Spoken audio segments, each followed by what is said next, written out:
Presenter tonight is Stephanie Sullivan. She is an alum of the program who graduated in the spring of 2012. Stephanie is certified in trauma-focused CBT, which is what she is presenting on this evening. Stephanie currently works at Catholic Charities in their Family Growth Program, and she is also an adjunct professor in the undergraduate psychology department at both Monmouth University and Brookdale Community College. So we're in for a great treat tonight. We're very lucky to have Stephanie. So please welcome Stephanie Sullivan.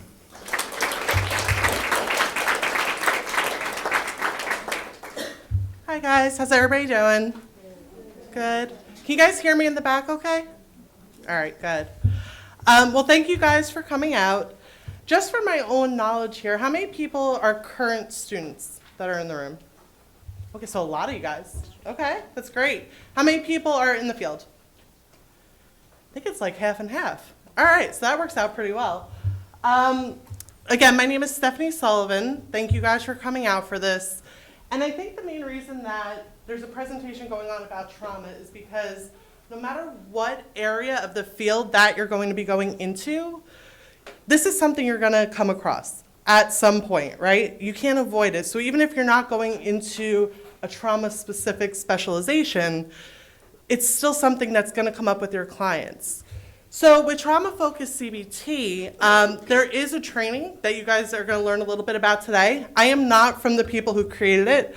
I am not from the CARES Institute in terms of the people who run all the trainings for the certifications, but there's information to get you guys started if it was something that you were ever interested in. So the focus of this presentation today is just to talk a little bit about trauma in general, and the benefits to using some of these techniques that are presented within this type of therapy. I think what is great about this and why I enjoy it the most when I'm working with my clients is the fact that it doesn't matter how old they are, it doesn't matter the type of trauma, it doesn't matter even if they're not coming to you for trauma. Some of these techniques can be used with every single client that you guys see. Right, so this is something that will be useful. It's something that's going to be helpful, hopefully.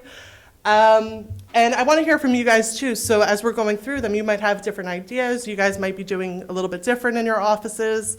So please raise your hand if you have anything to contribute that you think might be helpful for everybody in here to know in terms of treating people.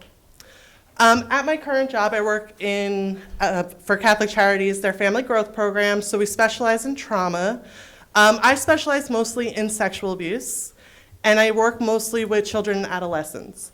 So a lot of the stuff that I'm going to be talking about is coming from that age range and kind of that specialization, just because that's what I do every day. But again, this can be generalized and applied to any client that you work with. I also am certified in something called problematic sexual behavior group therapy. This is something for kids between the ages of 7 to 12 years old who are sexually acting out.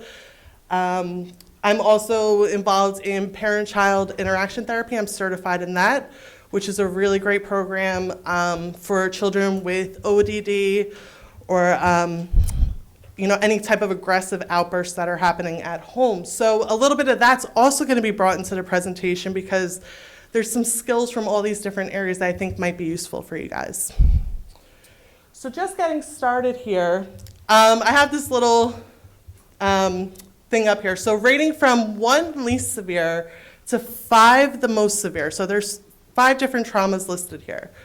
Just out of curiosity, I want you guys to rate from your own perspective which one would be a 1, which one would be a 2, 3, 4, and 5, and kind of work your way up there. So we have A, it's a car accident in which a person spends a week in the hospital afterwards. B is an 8-year-old child who's been sexually abused by a caregiver for the past 2 years. C is a teenager who is inappropriately touched by a peer in their private parts, over their clothes while they're in school. D, a woman who was hit by her husband in the face 1 time. And then E is a 4-year-old child who watches a horror movie and believes it is real. So just take a second to do that and rate it from 1 to 5 for each one. 1 being the least severe, 5 being the most severe, from your own personal perspective.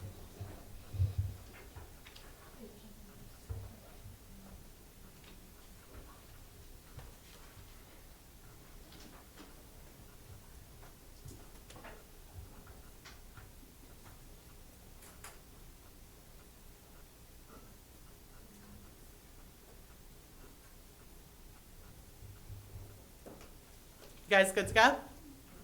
Okay. So I'm just going to take a guess here. How many people put that E would be a 1 as kind of the least severe? Okay. What are some other ones that you guys put for being the least severe? A for the car accident? Okay.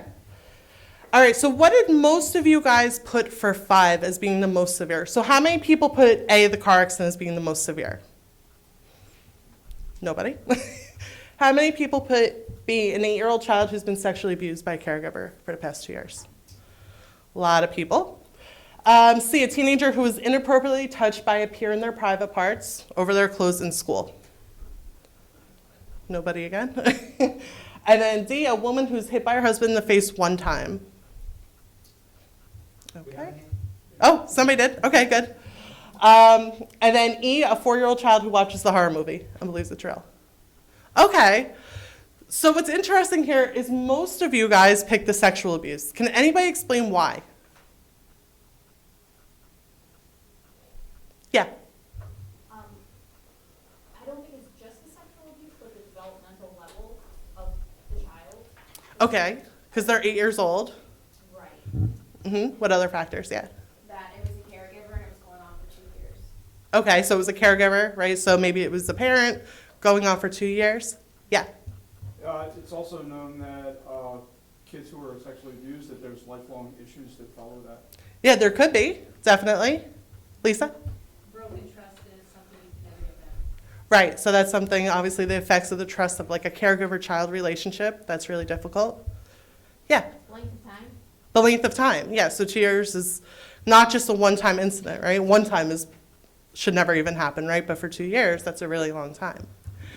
What's interesting, I think, overall about trauma is the fact that it is so subjective for each person. So I can never personally guess how my client is going to be responding to it when they come in. So when we get referrals for clients, we have like a central access center that takes all the general information that gets sent to my supervisor, and then she assigns the cases to us, right? She kind of sees who would be a good fit, who has an opening, and so on.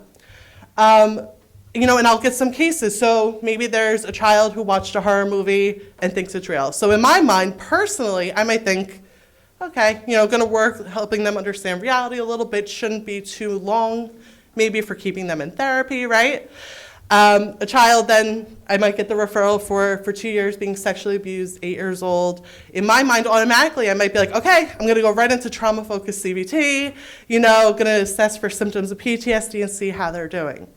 And the one thing I found, especially the 6 years that I've been working in the area of sexual abuse and trauma, is the fact that you truly can never guess where a person's at in terms of how they look at it. Right? So those clients might come in on the same day, and the child who watches the horror movie might have more severe symptoms and more reactions compared to the child who was sexually abused. Right? So, and it could have something to do with their coping skills. What do they already know? Maybe the 8-year-old child is able to manage it in some sort of way.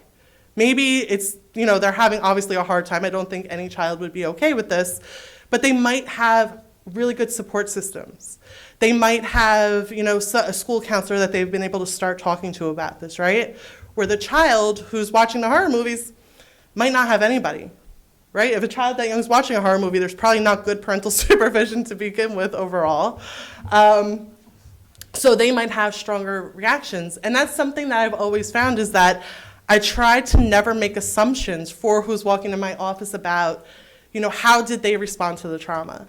So over the first couple sessions, it's definitely, I'm trying to establish rapport and make sure that I'm understanding where they're at with that.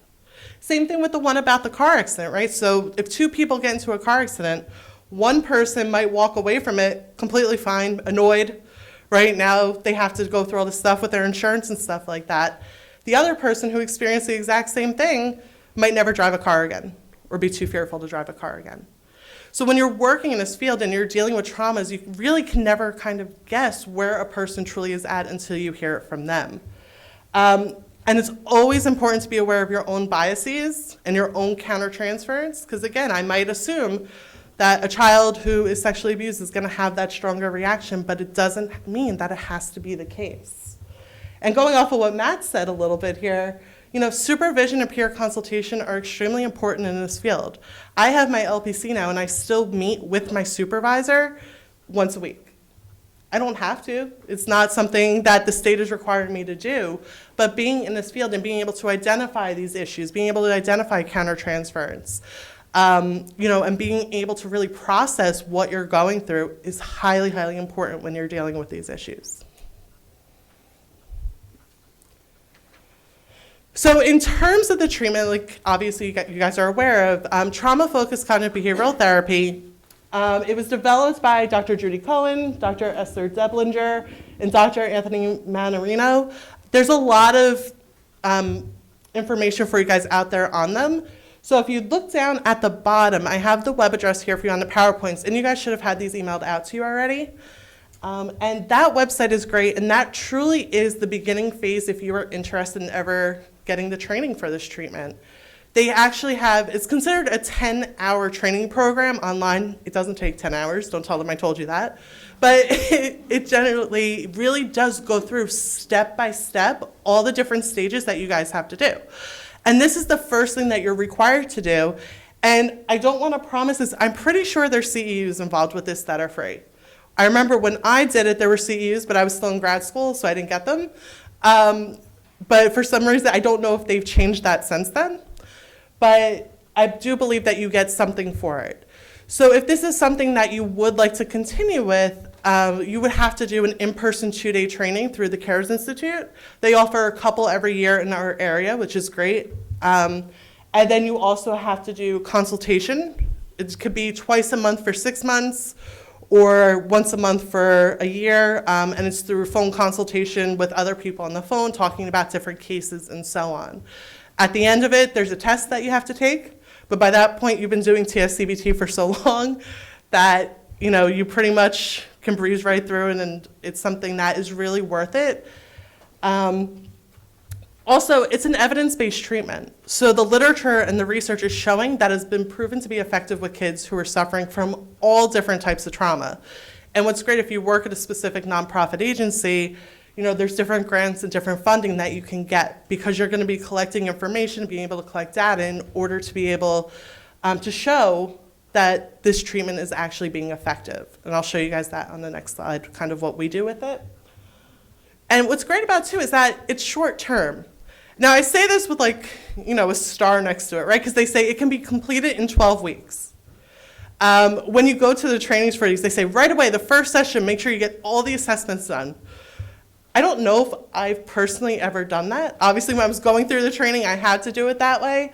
But just coming into my own, I feel like personally, I feel like rapport is more important than sitting there and filling out a questionnaire right in the beginning and asking them about the trauma. I usually wait maybe till the second or third sessions before I really go into that. But I would say for most of my clients, it probably lasts for about 16 to 20 weeks. Sometimes what happens, though, is they'll release more information about the trauma in the middle of therapy. So that kind of might slow things down a little bit because you have to go back and process that. I've had clients where there's other traumas that come into play or other major life changes that are negative for them. So they say it can be done in 12 weeks. I think most people can complete this treatment within 16 to 20. But there's other people, obviously, who have been there much longer due to different circumstances in their lives. The actual TSCBT is used to treat people 6 to 18 years old. But like I said, I think the skills that are being taught and what you're using can be used with any client. Doesn't matter the age, gender, or even their diagnosis. It doesn't have to be for people who've been through trauma. So hopefully you guys will walk away today with information that might be useful for no matter who you're seeing. And another great thing too about it is that what this does is it really focuses on desensitization and gradual exposure.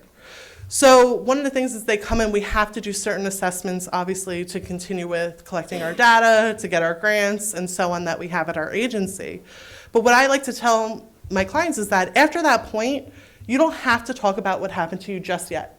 Let's answer these questions, do the best you can with them, and then we'll work up to it. So you'll see you start with coping skills first before they really have to dive into it. As you go throughout the coping skills, a little bit more information about the trauma you'll kind of bring into it, but it's not something, by the time you get to them doing the main processing of the trauma, they've already have now this whole toolbox of skills to use if it upsets them, if it overwhelms them, or if they're really reacting negatively to it. So in terms of assessments, there's all different ones that are out there. What they recommend for TFCBT is something called the UCLA PTSD Reaction Index for the DSM-5.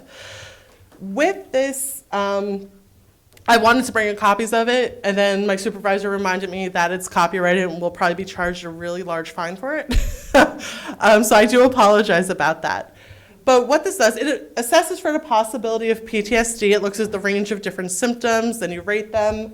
So obviously it's looking for hypervigilance, for avoidance. It's looking for, any type of re-experiencing, whether it's flashbacks or dissociating, things like that. So you start with kind of like a trauma history checklist just to see what have they experienced. And then you let the child pick which one has negatively affected them the most. And that's when you ask questions. So rate on a scale from 0 to 4, 0 being the least severe, with 4 being happening all the time, or 0 never happening, 4 being all the time. So you feel sad or unhappy. So in the past month, how long have you felt that way? You have trouble feeling happiness or love. So there's all these different types of questions that aren't necessarily related to the trauma, but might show certain symptoms. I would say more often than not, the highest category that's going to have the highest score in the beginning is going to be for avoidance. And at my agency, what we like to do is we like to give the assessment in the beginning of treatment, and then we do at some point in the middle, which usually we do it before what we call the trauma narrative, which you guys will see a little bit of, and then we do it at the end. And when a trend tends to be that the overall scores are pretty low in the beginning, usually due to avoidance, not wanting to admit to a lot of things. And then in the middle of treatment, the scores tend to go up really high. And we actually see that as a good thing because that means that that avoidance is being stripped away. So now they're starting to be more open about it. And then obviously the goal at the end is to have the scores be much lower by the time they're done with treatment. There is a children's version that you do, and then you also do it with the parents. And that's always pretty interesting because more often than not, they're usually not on the same level there. So that gives you a good insight into how they're perceiving one another. And obviously I put on there, it's not the only source used for diagnosis. So it's not just because they get a specific score in this assessment that you're going to diagnose them with PTSD. I think most of the people that I work with, the way that we use it is, let's see what symptoms you tend to have the most of, and so we can make sure we focus on that and that we make you feel better in that area. Another great thing too is some of the traumas that it mentions are not things that I personally would ever think to ask during an intake session, right? So have you ever been kidnapped? Not something that usually comes to mind for me to ask, and it's actually taken me back a little bit when I've had clients say, yeah, I have. When I was 4 years old, my mom and dad got into a fight and he took me away and wouldn't let me go see her. Things like that. And that might not have been something that I ever even considered asking if it wasn't for this assessment. So it's really useful. Have you ever been mugged, or have you seen anybody get mugged? Acts of terrorism, have they ever witnessed it, or was somebody that they knew involved in that? War and political violence is another thing. So we see a lot of clients who come from Mexico and Central America and South America, where these things might be happening in the countries that they're from. And again, growing up, born and raised in Freehold, New Jersey, that's not something that I'm usually used to thinking about, let alone asking a client, because it's not something I'm used to, right? So this assessment really does help kind of bring out a lot of good questions for people. So an easy way, going into TFCBT now, does anybody have any questions so far? Okay, so going into TFCBT now, they use the word practice as kind of a guideline to help you remember the different way that you should go throughout this therapy. So again, with clients, I see clients who don't have trauma, who just come in for certain behavioral issues, so I'm obviously not going to follow this in order for them, but I'm still always using these skills no matter which client is coming in one way or another. So we have psychoeducation and parenting, relaxation, all the way down to enhancing safety. And the reason that I put a star next to enhancing safety there is it's obviously very dependent upon your client. So when it comes to the safety of the client, if they're coming in, you already know they have suicidal ideation or they're using self-harm behaviors, you might do a safety plan with them during the intake, or you might do a safety plan with them during the second session. So that one is very much moved around a lot in this model, and that's allowed according to the people who are doing the accreditation for it. So going into psychoeducation, this is really one that is going to be based on the age of that you're working with. So if you're working with an adult, where we do see a lot of adults who have a history of trauma that they've never received treatment for, we will see them as well. Most people are probably going to have a conversation about it. You know, what do they know? So if somebody was sexually abused, do they know the statistics of sexual abuse? Do they know that right now it's 1 out of every 3 girls before they're 18 years old will experience some form of sexual abuse? For boys, it's 1 out of 5, but they think it's even more than that just because of the fact that it's less reported by boys overall.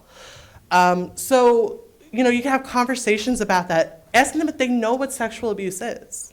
Some people think it's just forced intercourse. They don't realize how many different areas can actually be considered sexual abuse.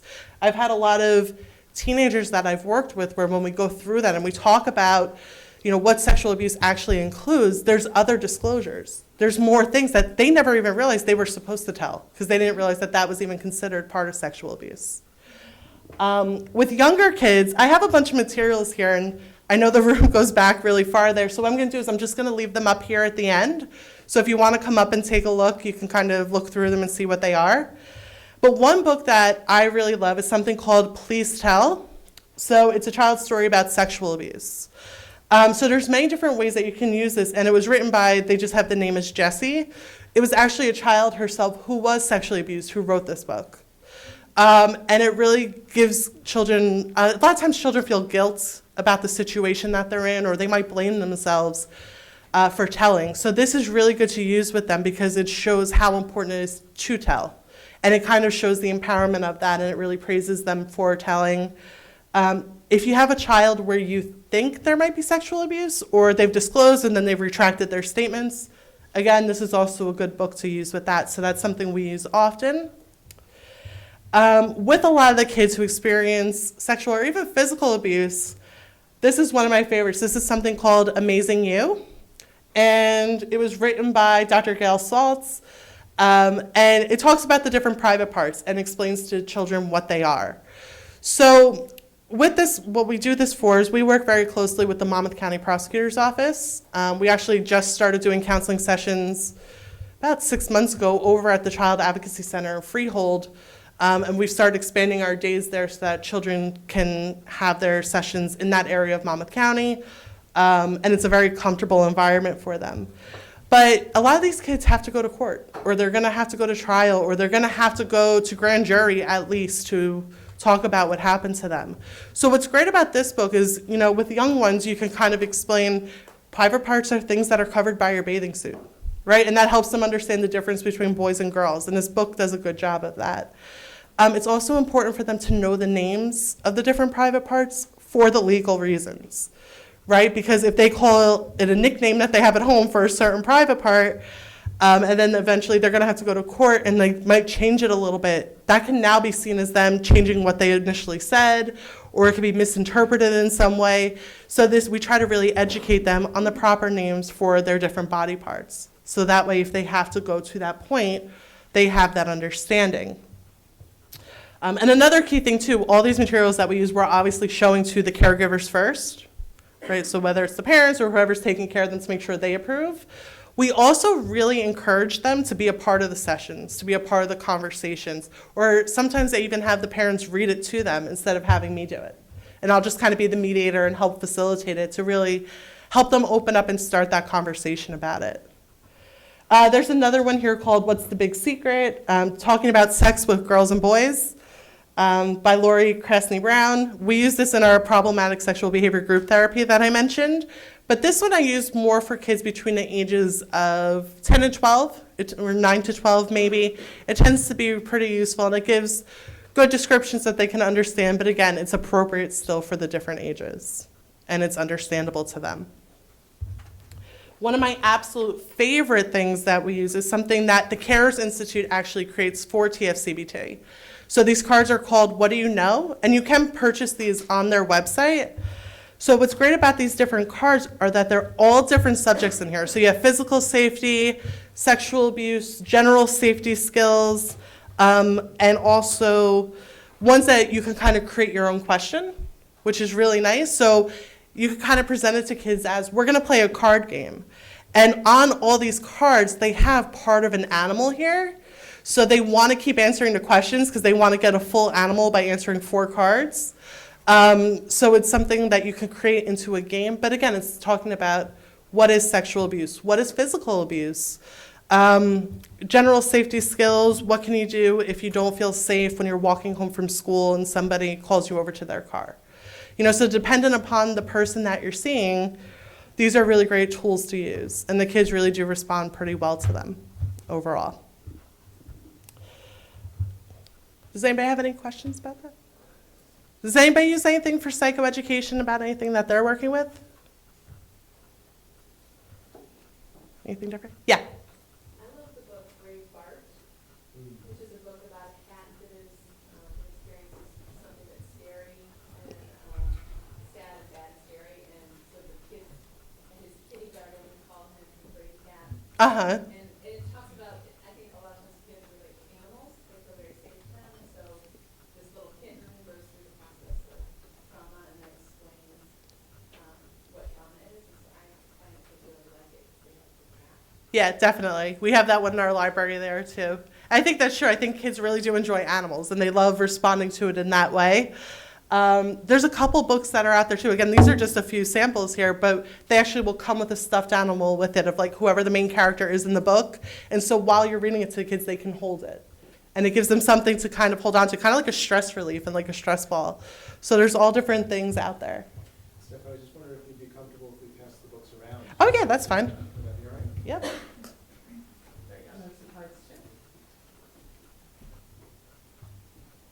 Yeah. A good book for adult men is called Victims No Longer, Oh, okay. written by Mike Lowe. Uh-huh. So it's called Victims No Longer? Okay. Yeah, it's interesting too, because we actually had a conversation about this a couple of weeks ago, how we're tending to see more adult men coming in for different types of trauma. And that's something we hadn't explained. And we've been seeing it a lot actually in the Hispanic population, which is interesting at our agency. That was something that we've usually had a hard time getting those people into therapy. So it's been really good to see that people are starting to reach out a little bit more. Could you say the author of that book again? Yep. Sorry. Mike Lowe, Mike Liu, yeah, Okay. L-E-W. L-E-W. Okay. Yeah. I work at Long High School. Do you recommend anything For for teenagers? teenagers, it's usually hard with teenagers because they don't want to sit there and let you read a book to them. And they also, if you give them a book, they really don't want to take that home and read it. Actually, something that I've used with some of my teenagers, though, is I Know Why the Caged Bird Sings by Maya Angelou. And it's not technically, a therapeutic book, but it talks about her hardships in life and the sexual abuse that she's experienced. And I think people tend to have a really positive reaction to it. And even though her experiences were from so long ago, people can still really relate to it. So that's something that they might actually enjoy reading. It actually brings up another thing that comes to mind. We've had a conversation about this week in my peer supervision at my agency, is that TV show that just came out on Netflix, 13 Reasons Why. Right? And we kind of had a little bit of a debate among clinicians about the book and recommending that to teenagers. My personal opinion was I don't really think it's too appropriate. For those of you who are unfamiliar with it, it's about a girl who commits suicide. And I didn't see the TV show yet, but apparently they show it pretty gruesomely from what I hear. And she sends messages to 13 people in her life explaining to them how they played a role in her suicide. So essentially kind of putting the blame on these different people. And I think if you have a client who maybe is low in empathy and doesn't have a history of depression, doesn't have a history of suicidal ideation or anything like that, maybe it could be used, because what is good about it is that it shows it's not just one thing that might lead somebody to do this, but it was like the accumulation of everything that all these different people said to her and did to her that led her down that path. But I personally would never recommend it for any clients who've ever had depression, suicidality, or anything like that. And I know that I've had 3 teenagers already this week come in who have self-harming behaviors, not necessarily who are suicidal, but they're like, oh, I watched this new show, and I'm like, oh no, like, how am I gonna deal with this, right? So that's something that you always have to be aware of too, because the media, we all know how they portray things in this field and everything like that. So I am probably gonna watch the show this weekend just to kind of get myself prepared for it in case issues come up about it, because I'm sure they're gonna be talking about it going forward. So just kind of an FYI type thing for everybody else. Now, the parenting part of this. Now, this is only if it's needed. And so especially if the parents are having a difficult time in terms of managing the child's behaviors, or the child's not listening to them, or if they just want to open up communication, you might want to do a couple sessions with the parents. Now, with TFCBT, they really encourage the parents are involved in every single session. But the ways that you can do that are a little bit different. So obviously with psychoeducation, you might have them in there for half the session. When we talk about relaxation, we encourage the kids to teach it to the parents at the end so they can help them with it at home. So it's going to vary each week. But with the parenting sessions, there's just some parents who really are having a hard time managing the behaviors. Again, kids will respond to trauma in many different ways out there. It doesn't matter your age, you're going to respond differently than the person next to you. So with this, if they're having a hard time with that, we might go over some specific parenting skills. So obviously active listening, right? Everybody in here is obviously in the field, so you know what to encourage for that. Especially with active listening, if parents have like a bunch of kids or they're really busy, letting the kids know, hey, listen, right now I'm in the middle of this, give me 5 minutes and I'll sit down with you and we'll talk about this, right? Instead of just saying, no, go away, I don't have time right now. Doing more explaining. Active ignoring is something that I think most parents have a very difficult time with. They can usually get the hang of active listening, but the active ignoring, again, the parent-child interaction therapy that I'm certified in is probably, I think, my lucky stars every day that my agency sent me for that, because it truly has changed the way I interact with clients on a daily basis, especially the little guys, because it's for kids 2 to 7. But it also really helped me with my active ignoring skills. So for example, last night I had a client who literally was yelling and cursing at me for about 35 out of the 50 minutes. And I just sat in my chair. I just kind of, looked out the window, kind of relaxed. And then by the end, she's like, I don't understand why you're not budging.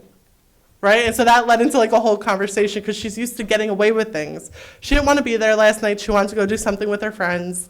So she thought by cursing me out, I'd be like, okay, go, you have to leave now. And I waited it out. I've had kids scream for the entire 50 minutes of the sessions, I think the majority of the time where active ignoring comes in handy for clinicians, and it's helpful to kind of explain to parents, is that, if the child doesn't want to do something, not that they're acting out, not that they're yelling or things like that, but if they're sitting there and you're trying to get them engaged and they're not getting engaged, be like, okay, you could sit over there in the chair. I'm going to color a picture over here. So I start coloring a picture. I'm a horrible artist, so eventually, we could start making fun of it and stuff like that. And I'll talk to myself and I'll be like, oh, I don't know what color to use next. What color is the sun? And things like that. And they'll be like, it's yellow. And I'll be like, oh, thank you, it's yellow. And that kind of brings them in, and that kind of engages them and gets them to come over, because, you don't even know what color the sun is, so obviously they have to help you with things like that. So, and then a thing that goes along with the active ignoring is the labeled praising. So the second that they come over to join me, I say, oh, thank you so much for helping me with this, or thank you so much for coming over. If they're yelling, as soon as they stop screaming, oh, thank you so much for, speaking calmly, right? Making sure that you're labeling exactly what they're doing that's positive to help encourage that behavior and to keep that behavior going. So although you're actively ignoring, you're not looking at them, you're not, giving into whatever it is that you're doing, you still want to make sure that you let them know which behavior in that situation they did right when you start engaging with them again. So that's really, teaching that to parents can be a little bit difficult, because I think sometimes parents are very set in their ways for how they raise kids. But, you can let them sit in session with you and you can model that for them. And you can let them see it and they can ask you questions during those sessions. And that could be really helpful. Oh, bless you. And then part of active listening, obviously reflecting, right? So it doesn't have to be the full thing they just said, but letting them know that you hear them. So repeating back the last part of a sentence or the key words. And then behavior descriptions are things that not a lot of parents do because they think it's going to annoy the kids. So if their kids sitting on the floor playing with Legos, you might want to be like, oh, okay, you're putting the red one now on top of the blue one. All right, okay, and throwing some labeled praising. Oh, I like how you're making a pattern with those colors. Right? And things like, and just describing what they're doing. Okay, so now you're adding some white to the top. And you'll get a lot of kids that are like, why are you saying exactly what I'm doing? Right? That's their response. They're like, why are you saying this? And what I'll do in session with them, I'll be like, I'm interested in what you're doing.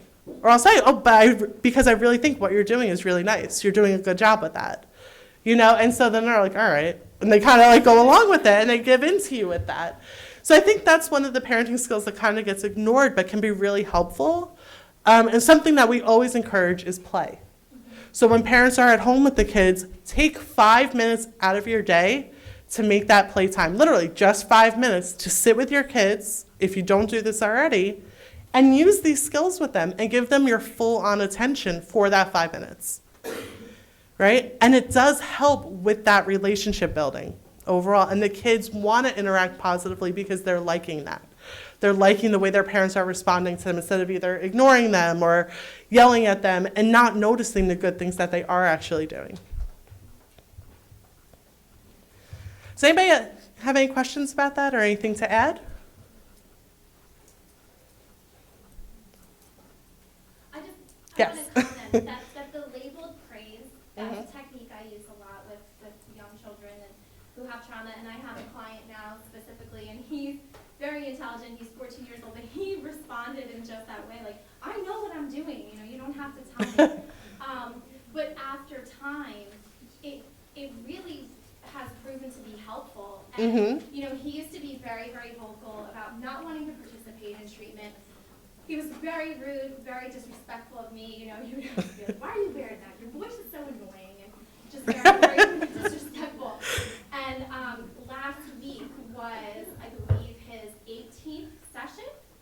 And he came in and he handed me a bag. And I said, what is this? He said, well, every week I come in and I ask you what you had for dinner. And you always tell me you didn't eat dinner yet. And I feel bad. I brought you a snack. So he made, I know, it just like warmed my heart. So he made banana bread, and he thought to bring me a piece. I ate it. It wasn't poisonous. I didn't die. I'm here to tell the tale. But it was really, really nice. So I think I just took that as a sign of the progress, you know, with Absolutely. our relationship. You know, you spoke in the beginning about the rapport being the most important, and this client in particular really, really struggled. You know, one of the issues on top of the, you know, physical abuse was the emotional abuse, and no one ever taking an interest in the things that he Absolutely. enjoyed and the things that he valued. And just giving him that attention, which he had an aversion to because he wasn't used to it, was different for him, really proved to be the healing element. And it Oh, sounds absolutely. simple, but that's really where the therapy lies sometimes, in that simplicity. Oh, definitely. And I think even adults like labeled praise. Right? I think with adults, you might have to be a little bit more creative the way you give it, because if you keep giving it, they might be like, all right, I'm not coming here anymore. But I think that overall, I mean, who doesn't want to hear that what they're doing is something good, right? Or something positive. So it really is just a helpful skill to get used to. Again, I think most of the arguments that I hear from parents about it is like, well, I don't want to praise them for every little thing, but they don't have to.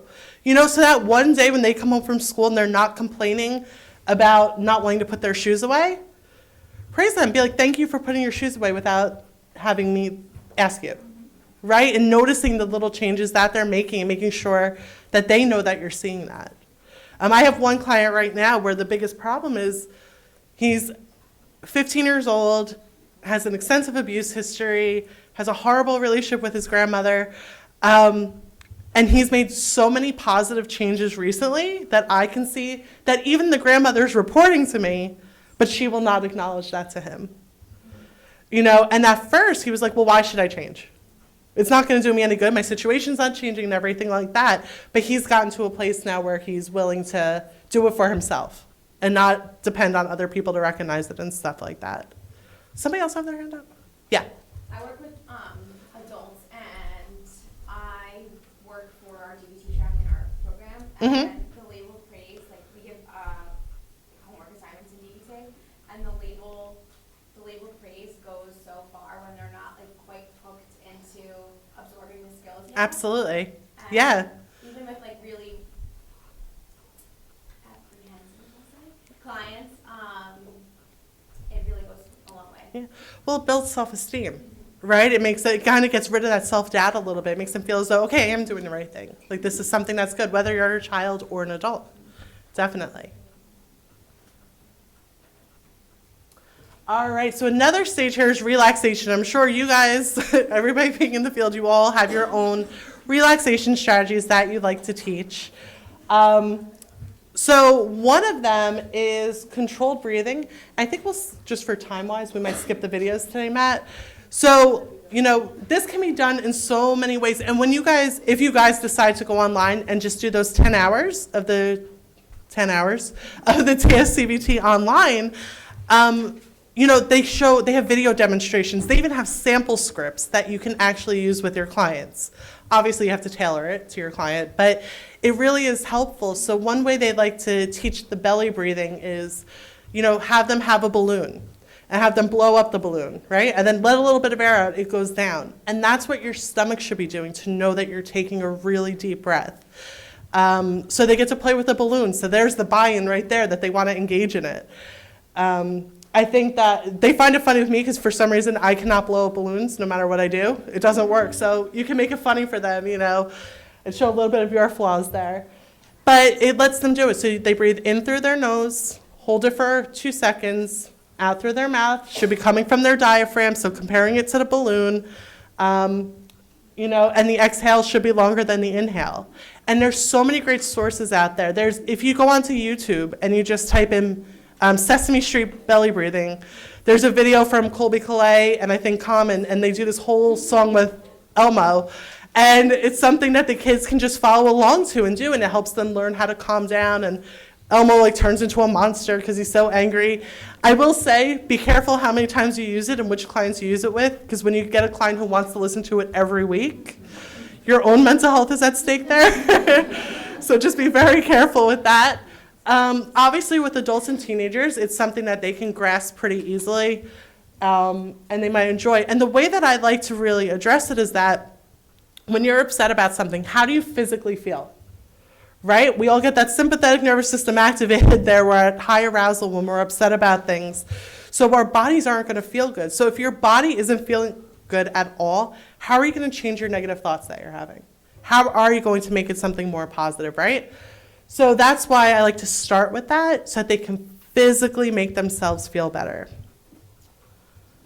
Another one is progressive muscle relaxation. And there's a really long demonstration on the TSCBT website. And I think when you first teach it to kids, it's actually really useful, and the script is really good. It's not going to work so well for adults or teenagers overall.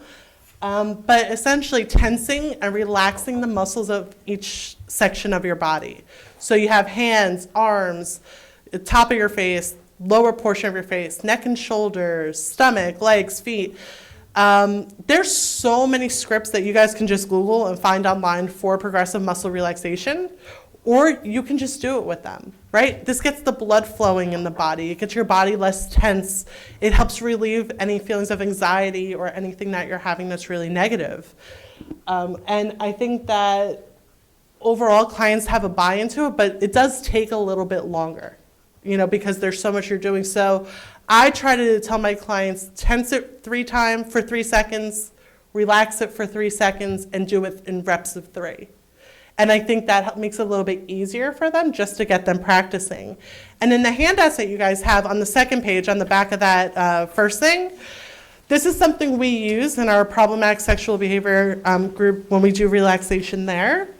And so this is just for helpful reminders, because you can teach, how to do all these different muscle areas for the kids, but they might not go home and remember it. Even if they bring their parents in at the end of the session, they teach it to the parents might not remember everything that they're supposed to do.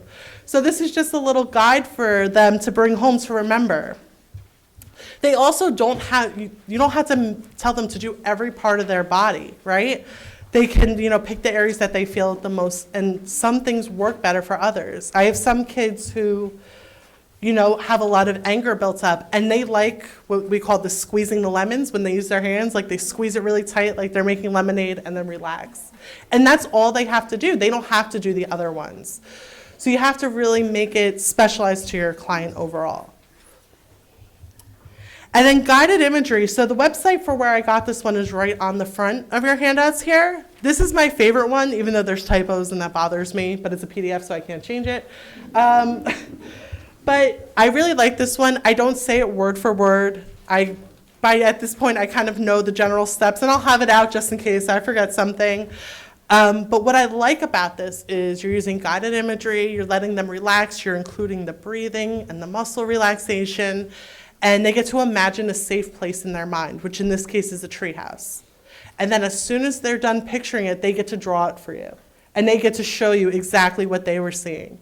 And then I let them bring home the pictures, and they can keep it right by their bed, so that anytime that they're upset or anytime they think about the trauma or anything like that, they can go to their treehouse in their mind. And that's their safe place, and they know what's in it. It's all their favorite stuff, and it's all supposed to be surrounded by positivity. I also a lot of my kids like to paint on canvas, so my office is like filled with blank canvas because they want to paint their tree houses. Even weeks later, that's something that they want to do. So I would say I might have had a couple negative reactions to this one for people who didn't want to do it, but even teenagers really respond well to this overall. I was going to ask you that actually, because what if someone had a traumatic experience in a treehouse? Well, I obviously wouldn't use this one. Yeah, so if there's a traumatic experience in the treehouse, please do not use the treehouse relaxation script. But again, you could just go online and type in, guided imagery script, and there's hundreds. I've even had kids make up their own, right? Like, I remember there was a 13-year-old boy that I had who had an extensive history of trauma, and he blew me away. He's like, I want to make my own. He's like, I like that one, it was okay, but I want to make my own. And he was like in a mountain and a field and like all this stuff, and it was what he wanted it to be. And his mom was really impressed because he put it on the refrigerator at home, so he would always be reminded of it. He kept it in his bedroom, he put it in his locker at school, he had like tons of copies of it, and he really used it and said that he liked it. So you can even have them make their own if they really don't want to respond to something like this. Does anybody else have any relaxation techniques that they use? Yeah. I personally use stress relief yoga. Mm-hmm. More like an adult way. Definitely, yeah. of doing it, but it actually has helped with a lot of my back problems and stuff. So it not only just helps with releasing stress, it also helps with stretching out your muscles and you also make absolutely. aware of your muscles and how to control them. Yeah, definitely. And I think, yoga in general is something that if you can get people to buy into once again and really get engaged into that, that's something that most people will benefit from. And what's really great is that it's accessible. Yeah. You can do it at home. It's not something that you have to do in a class. You have to spend like all this money to go to the gym or something. Exactly. So it's actually really easily accessible. Like I picked up a video for like $7 online. Right. So Definitely. And I also, there's, I don't want to say it because I know I'm probably going to get the organization wrong, but I will double check on it and maybe let Lisa know and have her email it out. But there's one of the organizations in Red Bank is actually offering free yoga classes for people who have experienced trauma. And you don't have to experience trauma to go, but that's what they're really focusing on. And that's being done in Red Bank. And I don't know if it's being done currently, but they do it like on a revolving pattern. So, yeah. It's on Wednesday evenings. Okay, so yeah, so I don't want to get it wrong. So. I forget the organization, but the teacher's name is Holly Henston. Mm-hmm. And she also teaches it at other studios. Like there's a studio in Raleigh Beach who teaches it. That is like $10 a class, but in Red Bank it's free for anyone who lives in Monmouth County. Right. Yep. Well, thank you for that. Yeah. Just The other thing I noticed about doing guided imagery with clients is whether or not they close their eyes, whether or not they feel safe enough to do that. Absolutely. So that's one of the things, if you notice here, it'll say like the first line, get your body comfortable and gently close your eyes. So I don't say that to my clients. I say, sit in a chair, get relaxed. If you'd like to close your eyes, you can, but if not, you might want to look at the floor or you could look at the picture at the wall while we do this, definitely. And if you guys do the online training for TFCBT, when they teach the controlled breathing, they have a client lay on the floor and put a cup on his stomach to see his stomach go up and down. It should go up when they breathe in, should go down when they breathe out. Got to be careful with that, right? Because you're going to have a client laying on the floor of your office, right? And you also have to keep in mind, what have they been through? What have they experienced? So for some people that might be okay. I usually don't do that though. That's something I just kind of personally leave out. Again, being that sexual abuse is the main trauma that I work with. Yeah.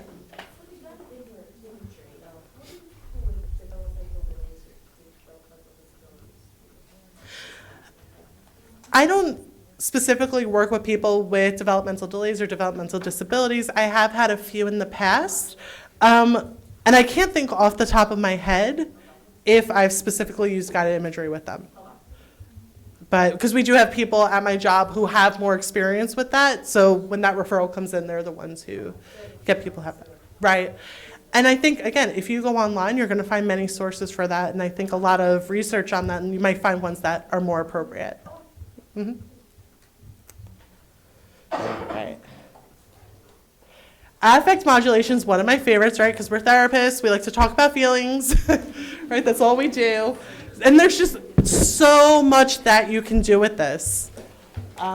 So if you look here on the third page where it says name the feelings, I literally make every client, I don't care if they're an adult, do this. And what I tell them is you can do this, but you cannot repeat any feelings. So once you put happy, you cannot use happy again. Once you use sad, I actually do this with all my classes I teach when I teach emotions, right? I make them do this and they get like frustrated with me because I'm like, you can't repeat anything, right? And what I really like about this handout, and this comes from the Trauma Focused CBT website, is the fact that it really gives you a lot of information. There's so many kids that come in that know happy, mad, and sad. And even with that, they have a hard time distinguishing the difference, right? And it doesn't even have to be kids. I've had adults that can't name more than 4 feelings for this, right? It gives you a good idea about where they're at, about understanding feelings and what you might have to focus on a little bit more. I recently just got a new 5-year-old, and he came in and I said, okay, and I explained it to him. He started working on it before I even finished explaining it, and he came up with feelings I didn't even think of. Right? So there's all these different, everybody's at such a different level and you don't know what their emotional identification is. So this is really something that I personally find helpful. I mean, I've used it with kids as little as 3, and I'll write it in for them and help them, all the way up to, I think I had a 73-year-old client at one point, and I had her do this too. And they kind of look at you weird, they kind of laugh at you a little bit, but then afterwards they look at they're like, oh, okay, I see why you did that, right? I see why you wanted me to identify that. And again, it also goes along with identifying it in others, right? Because facial expressions are one of the key ways that we're identifying how other people are feeling overall. So, and with kids and teenagers, it's really important to reinforce that. What are some ways that you can tell how other people are feeling? So their facial expressions, their body language, their tone of voice, right? Or you can just ask them. Overall, and letting them know it's okay to ask other people about their feelings. And then you see there it says rate the intensity. So we have the feelings thermometer on the next page. So you see, how are you feeling today coming into the session? And then, having a conversation, what's a thermometer for? Well, it's to see what the temperature is, right? So the lower that they color in the thermometer, they're not really feeling that emotion that much, but maybe just a little bit, all the way up to feeling it very intense, all the way up to the top. There's other handouts online where they have a bunch of thermometers, which are very useful as well, because as we know, most people don't feel just one emotion at a time, right? They're feeling a mix of things and a bunch of things. So I like to check in with my clients with this, and even if they don't, like if they're a teenager, I don't make them color it if they don't want to color it, right? But just kind of rate on a scale from 1 to 10, how much are you feeling certain emotions right now? Especially if they're talking about something difficult, or if they had a fight with their parents before they came into session. It gives you like a good emotional check, and it shows you how much they're feeling certain emotions. Yeah. How much time would you spend on this activity if someone was really struggling? Is this something that you revisit? Is it something that you'll spend the whole 15 minutes doing? Yeah, absolutely. I think that I've done a couple of sessions on this. So like in the model, they're like, okay, 1 session for affect modulation, I've done 4 or 5, right? If the client truly needed that, and if they really needed that understanding of the different emotions and so on. So yeah, it really is just dependent on the client and where they're at. Like my 5-year-old, I was like, okay, so you're pretty good to go. You've listed every single one on here, and you thought of things I wouldn't even think of, right? So it really is just dependent upon the person. And that's why, there's a very set way of doing this in terms of the order that you have to do these skills if you want to get certified in trauma-focused CBT. However, the way that you go about it is really kind of your own creative way of what you think is going to work best for the client that you're seeing at the time. So that's something I also really enjoy about this model overall. You also want to talk about the physical effects of the emotions. So I'm sorry that my person got cut off here a little bit on the handout, but something I'll do is pick the emotions that you felt most this week and assign a color to them, and they'll like write it on the side. Now color in where you felt that emotion in your body. And that gives them a good idea. Maybe it gave them a stomach ache. Maybe it gave them tension in their neck. Maybe it gave them a headache. This is something even adults can do, right? And kind of identify where are they feeling all these different emotions, even positive ones. You can then tie that back into the different relaxation skills that they've learned. So if they're having tension in their neck, you could pick out the part of progressive muscle relaxation that focuses on that, right? And be like, remember, you could use this skill to help with that. Controlled breathing is always something that's good. So whatever it is that you've reviewed with them, you can then tie it back into what you did with the different relaxation skills to kind of reinforce that and make sure that they're continuing to practice that. And then there's a lot of great books about feelings out there. There's like a ton that you can find. Some of the ones that we like to use is something called Double Dip Feelings. So this is helping kids understand emotions. It is for younger kids. It's by Barbara Kane. But it also talks about not just having to have one emotion at a time. So it helps them explain mixed and ambivalent emotions that they may have about different situations. Another one of my favorite ones, again, that ties back into the whole relaxation piece is The Angry Octopus by Lori Light. And it actually walks them through the controlled breathing. So they get to not only read the story with you, but then they get to participate in something as well. And she has a lot of great books out there. There's one called Affirmation Weaver that's for self-esteem for kids. I've even used it for teenagers because I think it's just such a great story. But the octopus's rock garden gets messed up by a lobster in the middle of the night, so he gets angry. He shoots out ink, and now everything's ruined for the day and blocking out the sunlight, so the mermaid comes and teaches him controlled breathing and lets him know it's okay, and his rock garden's even better than ever. And the whole time throughout the whole book, you're being able to have them do the breathing while they're doing it. So it's really great. So I'll pass these around. So in terms of affect modulation, does anybody else have anything else that they use or any books that they recommend?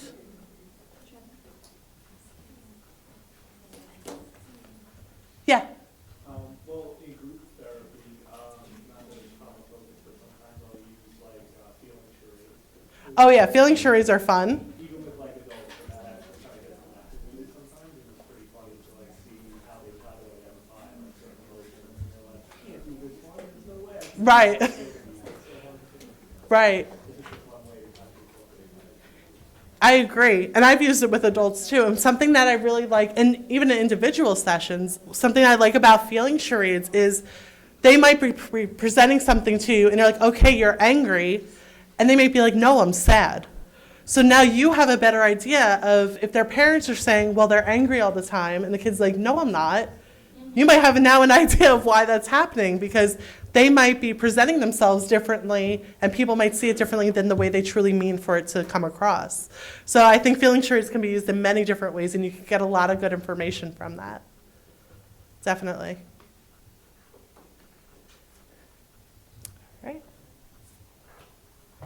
So cognitive coping, and this step is really important because, again, gradually you're going to be bringing up the trauma throughout all these different steps in whatever way is applicable to the client, right? But they don't have to talk about it in detail yet. This truly is the step before they're really going to go into the trauma with you in this model of therapy. So it's really important that they kind of really grasp this understanding. Doesn't matter the age.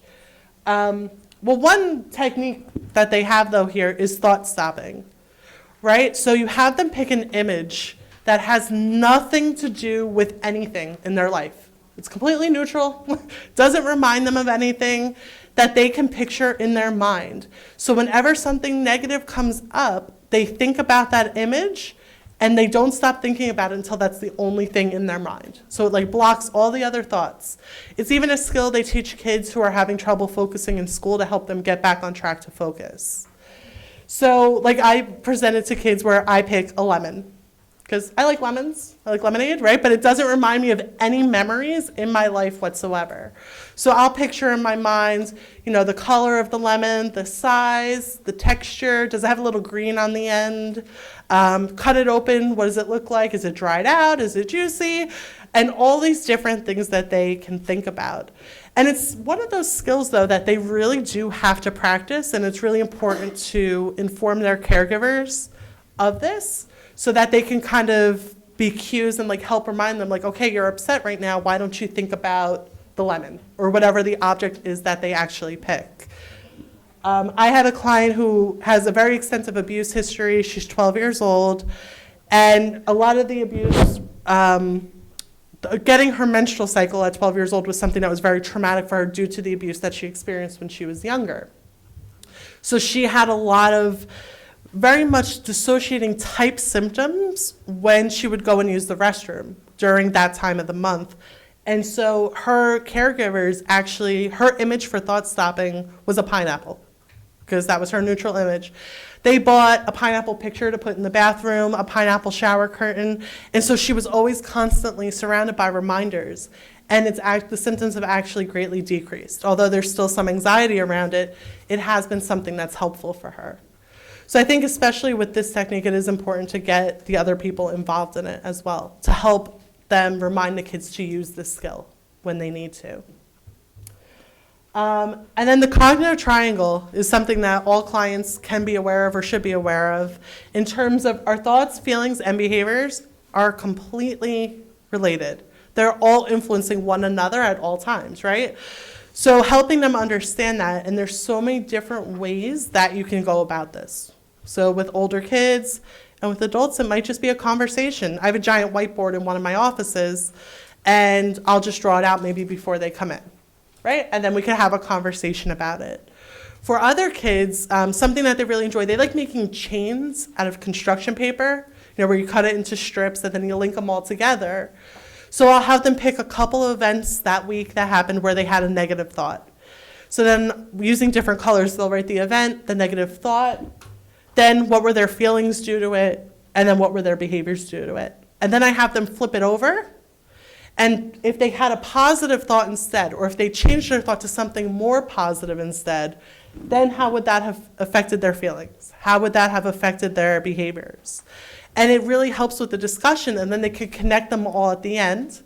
And then they get to bring this whole chain home, and it reminds them to think more positively and not to jump to worst case scenarios and really engage in less negative thinking because of the way it may affect them in other ways. So again, you don't want to use usually things that are trauma related because they're going to be bringing that home and probably keeping it in their rooms or somewhere accessible. So it's something to encourage to keep more general at that point, but it really does help them understand the concept. And it's fun for them to do. They enjoy it. Does anybody else have any experience with this in terms of different activities that they've used or presented it in certain ways?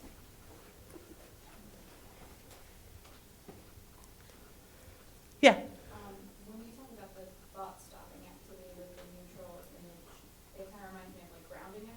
Mm-hmm. Like I've heard of, like if someone is like having flashbacks or dissociating, like thinking, like three things, like reorient them to their current senses, like what are three things you can see, three things you can touch, three Definitely. things you can hear, three things you can smell.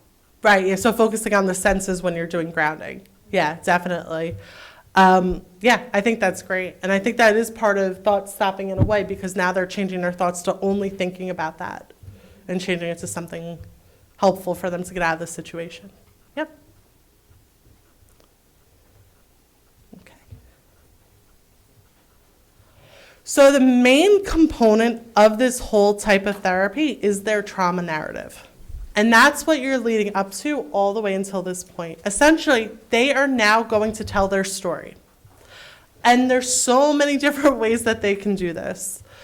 So for young kids, they might make like a little book out of construction paper, and it might be mostly illustrations. Maybe a couple of feelings words on it.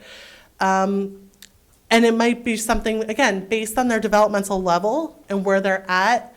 That's how you're going to judge to be able what they can do and how they should present this. They're doing the trauma narrative to present to a caregiver. Okay, so whoever essentially has been participating in their treatment, who's their primary support system, and so on.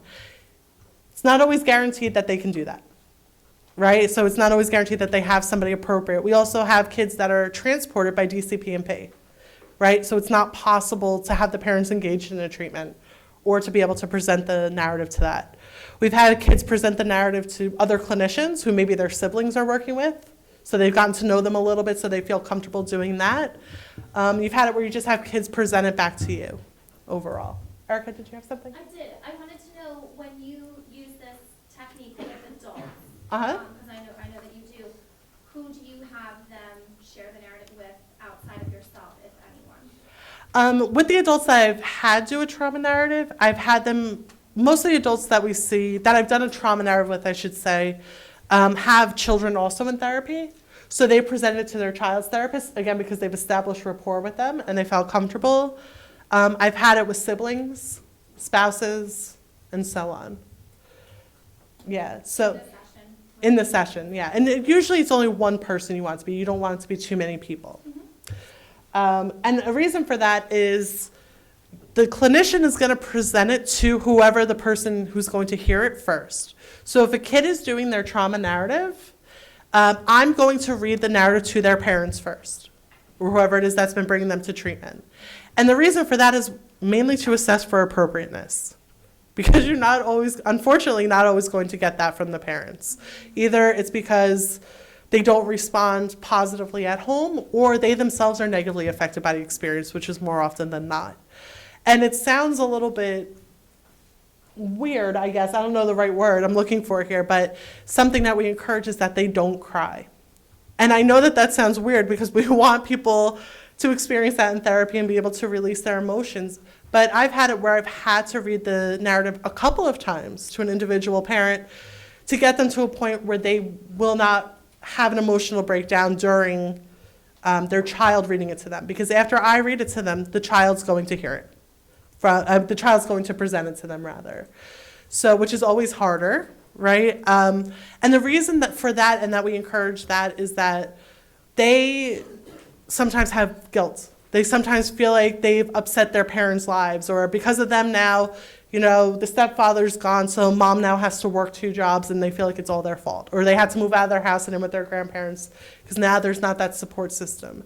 So sometimes if they see their parents react that way, they start to take back on that blame, that shame, that guilt for changing their lives, although hopefully by that point they know, you know, they're not to blame, they had no control in everything, but that's, unfortunately, the mind goes that way sometimes. Yeah.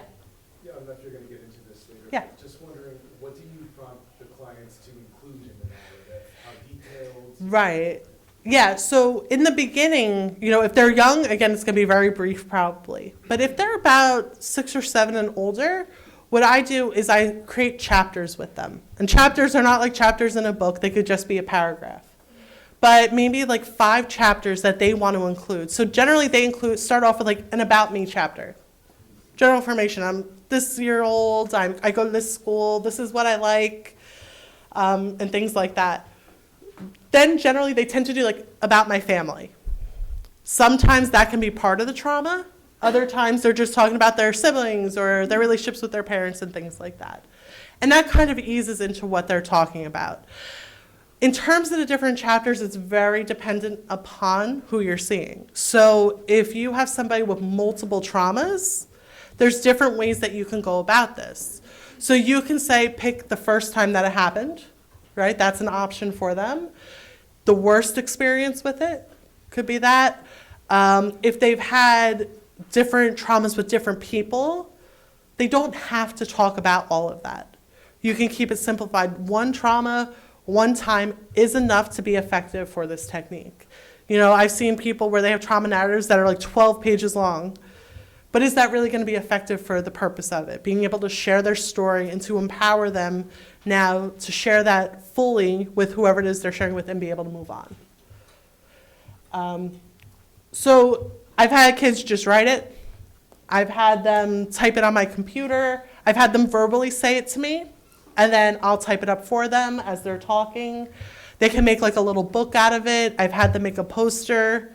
The new thing apparently, because I guess kids are learning it in school, is PowerPoints. So they have presented PowerPoint presentations to their parents about their traumas, which is a little unique, but I think it kind of helps the parents in a way because they take pride in it. They put pictures in it. They use colors. They use designs and things like that. So it's actually helpful to the kids because it helps them get through it as well. Once they write the main draft, you obviously want to go back and revise with them and check for any types of cognitive distortions that they might have about the situation, challenge them on it, and be able to possibly change that in their narrative. Again, the clinician's going to read it to the caregiver, parent, or whoever it is first. If it's appropriate, the child will do it the next session. Something also, when the caregiver's in the session with you and you're presenting it, you want to ask them, do you have any questions for your child? So do you have any questions or anything that you plan on asking them that you can think of? And if they can't think of anything at that session, check in with them the next session before the kid reads it to them. And the reason is you then want to bring the child into the session and let them know the questions that their parents are going to ask them. Right? So a lot of common questions are like, why didn't you tell me first that this happened? Right? Or why was it that you went to your teacher instead of me? Or what could I have done differently? Or are you mad at me that I didn't help you in this situation? So these are all different types of things. Some questions might not be appropriate for the parents to ask, so you definitely want to process that with the parents. But you do the same thing with the kids. Do you have any questions for your parents? And then you prepare the parents for that as well. So when you come together in that session where the kid is going to read that narrative to the parent, everybody feels prepared. There's not going to be any surprises. Now, is that guaranteed? No. Are surprises going to come up? Yes. One of my more recent ones, the mother decided to go all rogue on me and decided to tell her son that, her 12-year-old son, that she also was sexually abused as a child, and so she understands where he's coming from. And it's like one of those moments you see it happening, but you have no idea how to stop it without just like screaming out, stop in the moment, right? So you got to just kind of go with it. I think, again, my facial expressions are very telling. I always work on that neutral counselor face. It's one of the things I struggle with.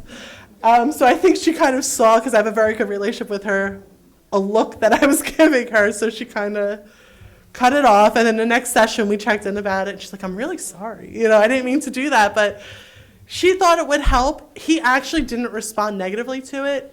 You know, he hugged her. He said, I'm sorry that that happened to you. He showed a lot of empathy. So luckily, that situation was taken care of. But again, you got to kind of always expect the unexpected in some way as well. And again, sometimes it might not be appropriate for the parent to hear it. Not because they're technically not, putting this in quotes, not a good parent, but because they need to do their own therapy maybe, or they need to work on this a little bit more before that point. Something too that we do, we keep separate folders for any of the kids' worksheets that they do or artwork and their trauma narrative, Because unfortunately, sometimes you might get subpoenaed to court and you have to submit everything. So if we have a personal folder for them, it's not technically part of their chart. So that's also just like a little helpful hint there for people who are working with cases like this, because if it gets subpoenaed, they might write something in their narrative that they never reported to the detectives or to the prosecutors, and that could get twisted by the other side. You know, so you always just want to be careful in terms of what you're writing in your progress notes and so on in terms of specifics in case that ever happens. Because unfortunately, if you're working with trauma a lot, and if that's a specialty that some of you guys decide to go into, you're going to be having a lot of legal stuff going on. Luckily, in Monmouth County, our prosecutor's office is awesome, and they really work with us a lot. There's meetings every other Thursday at the Child Advocacy Center called the Multidisciplinary Team Meetings, where different clinicians who work in trauma, so at my agency, 180 Turning Lives Around, who works with domestic violence, and a couple other people who specialize in it meet with the detectives, the prosecutors, DCPMP, Monmouth Cares, and they all come together and talk about different cases that are coming up, whether it's for grand jury or ones that just came in, so everybody can check in with one another and know where they're at with it. So that's a really positive thing that we have in Monmouth County. Every county has that. Ours just tends to work very well together compared to other ones. So that's something that's actually really good. Yeah. I intern at the DVSA agency for Hunter County State Veterinarian. Uh-huh. And when I first wrote my first progress note, I was so used to writing such thorough notes at my previous agency. And I wasn't aware that, like what you just stated, to keep it nice and short, you don't really want to put the specifics. So when Right. my supervisor read it, he's like, whoa, we just want like 3-4 sentences max. Right. Data. Just generally, like for us, like what are you working on that day? Like what skill, did anything important happen? Did they, receive it well, or do you feel like you need another week on it? Yeah, absolutely. He said exactly what he said, and Right. was something I wasn't used to. Right. And I apologize for any professors who are here for the graduate department, don't yell at me, but I think a lot of times I was taught in the program here to put details, put everything, make sure everything's there. But when I got to my agency, it was kind of like the same thing. I was lucky enough where I interned, I got to do all my internships at and get hired. So I was very, very, very fortunate in that. But they, right off the bat, they're like, we can't have specifics like that. The only time I usually write in exactly what a client says is if they express they want to harm themselves or harm somebody else. Because that's something I think that has to be in there. But yeah, again, if you're going to be, and again, it's dependent upon the clients that you're seeing and what's the chances of it going to court and stuff like that. Does anybody have any questions about the trauma narrative? I'll try to get through the rest of this a little bit quickly. Okay, so in vivo exposure is the eye. Personally, again, I'm not going to expose anybody to anything that traumatized them in my sessions. That's just my personal opinion, especially if it has to do with sexual abuse, physical abuse, things like that. It's not always necessary. Again, this whole technique is based off of that gradual exposure to talking about it and processing it. So it's not always necessary to expose them to anything. Sometimes, let's say, using an example from the beginning of the presentation, a child who was exposed to the horror movie and thought it was real, maybe you can create an anxiety hierarchy like you would with systematic desensitization and have them work their way up to it, to facing it, to realizing that it's not real. And maybe watching it with somebody, like a parent, explaining to them maybe how they did things in the movie. Like, that's not actually blood, that's corn syrup, and things like this, to be able to get them to process it, or showing them interviews of the actors afterwards to show that they're still okay. They're still there and everything like that. So that's a possibility. I usually don't do this step, though, just based off of the clients that I have and the situations of that. Usually what I do is after a trauma narrative, you spend a lot with cognitive processing, both for the client and for the parent. There's people that I've heard just at other places who do the narrative and they're like, okay, you're good to go. Great, you did it. That was your goal, right?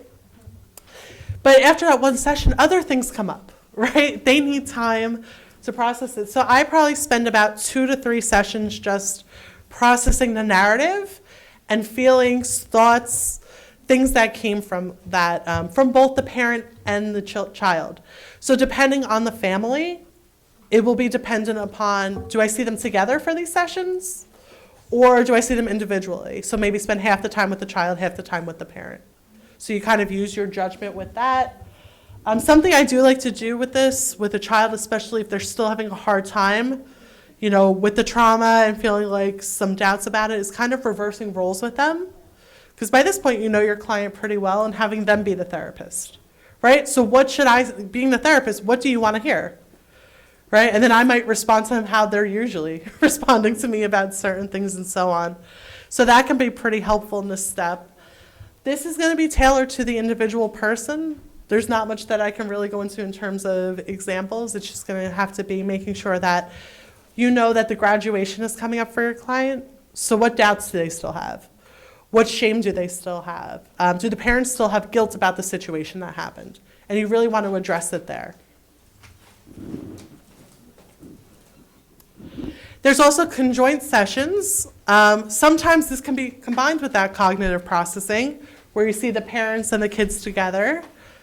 But again, these are really for making sure the relationship is strong, making sure that they're listening to one another, that the communication is opened up a little bit more, helping them with different strategies that might be helpful going forward. Celebrate both of their successes in therapy. So if you're seeing a kid or a teenager, you still want to praise the parent and let them know how far they've come, because they've been bringing them each week, right? Hopefully they've been bringing them each week, I should say. Obviously, consistency is a huge factor in having a positive outcome with this.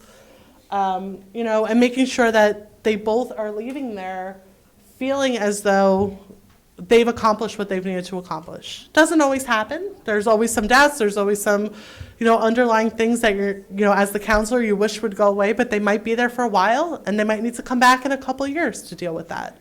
We see that a lot with kids who are younger. They tend to come back maybe in their teenage years when they get into like their first serious relationship.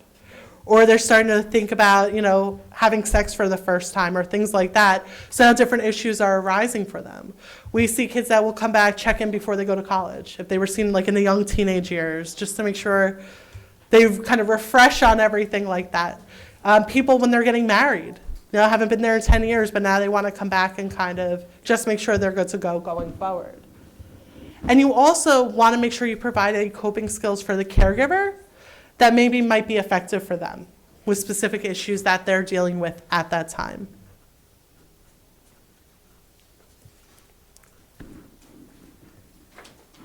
And again, so that this was the one with the star on that first page there. So enhancing safety.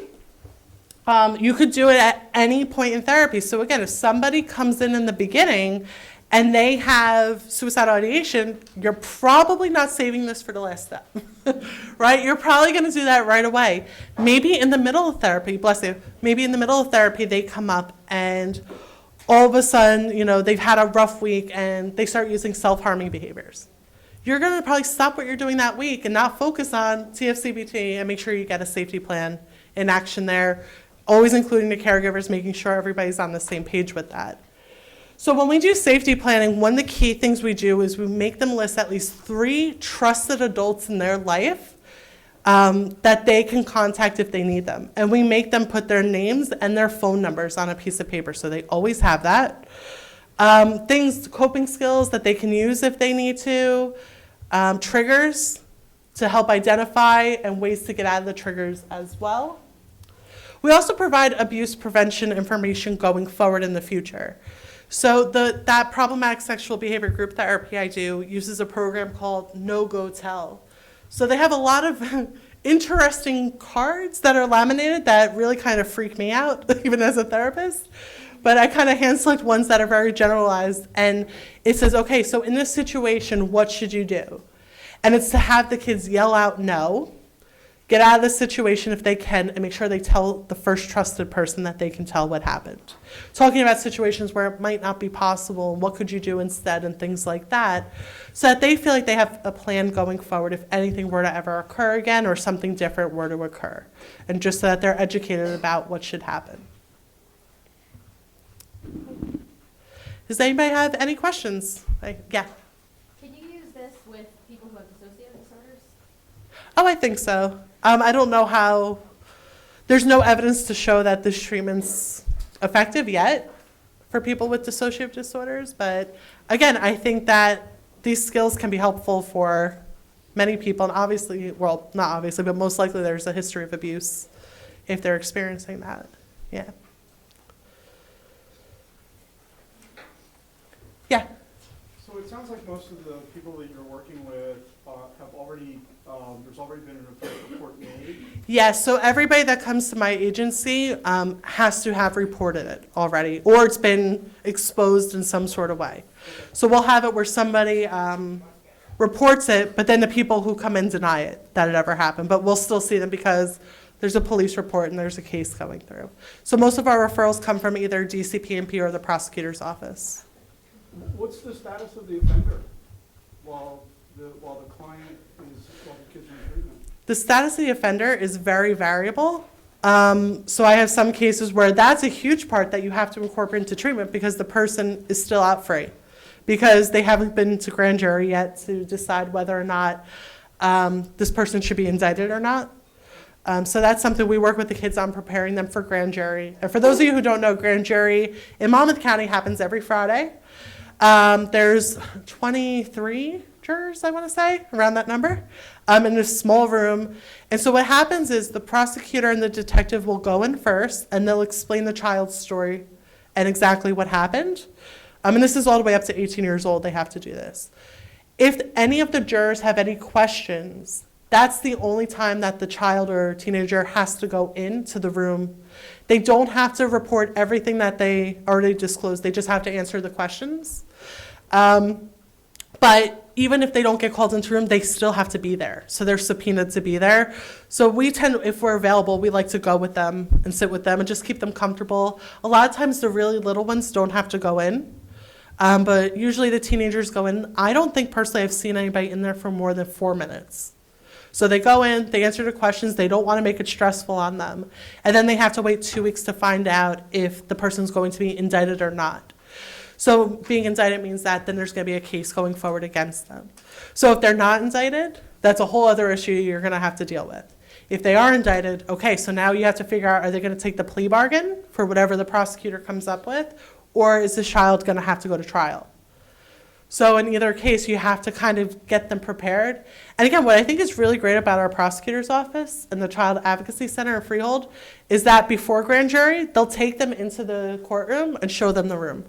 And they'll even they have a mock room in some areas that they'll set up for them. And they'll let them sit where, everybody's gonna sit and kind of get a feel for the room and get comfortable with it. It's usually the prosecutors work for a plea bargain, even if the parents aren't happy that they might not be getting time served. They might just be getting Megan's Law, parole for life, probation for life. They're not happy with it, but some parents would rather that than having the child go to trial. I have one 12-year-old boy right now who's going to be going to trial, and I've been seeing him on and off. We did TFCBT, he successfully completed it, and he comes back every once in a while just because behavior stuff that's been going on. We process it, but he's back now because he's going to trial for his offender. And when he came in, he first came in, I guess, about 2 years ago. We did TFCBT and stuff, and he was not ready. There's no way he would have been able to go in there.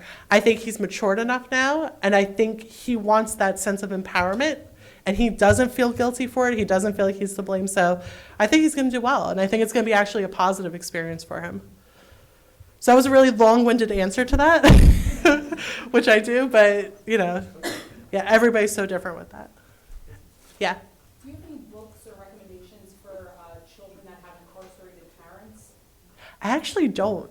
And that's something we're coming across more and more. There's so many kids nowadays I see that are being raised by other family members or foster parents, because of that issue. But I actually don't know of anything. Yeah, go ahead. On September 16th, we're going to do a 3-hour training for working with children with incarcerated parents. Oh, that's great. What's that? What? Can you repeat that? They'll be here. It's going to be here. They'll be here. It should be free. So first it'll be offered to current students and then it'll be offered to Oh. So we'll have an expert coming from Rutgers that is in charge of that. Oh, that's great. That's perfect timing. It's probably going to be September 16th. We're just still in the process of doing that. Okay, so September 16th is the tentative date. But in the meantime, there is a resource center through Rutgers that has Oh. all sorts of resources, videos, books, and information for children with recovery. Oh, that's great. I will definitely be looking that up later. Erica? There's a great child book called The Night Dad Went to Jail. And Very I to the did- point. There's no question what that book is about. Very direct, very explicit. But I use it in private practice. I get a lot of child referrals, from the division.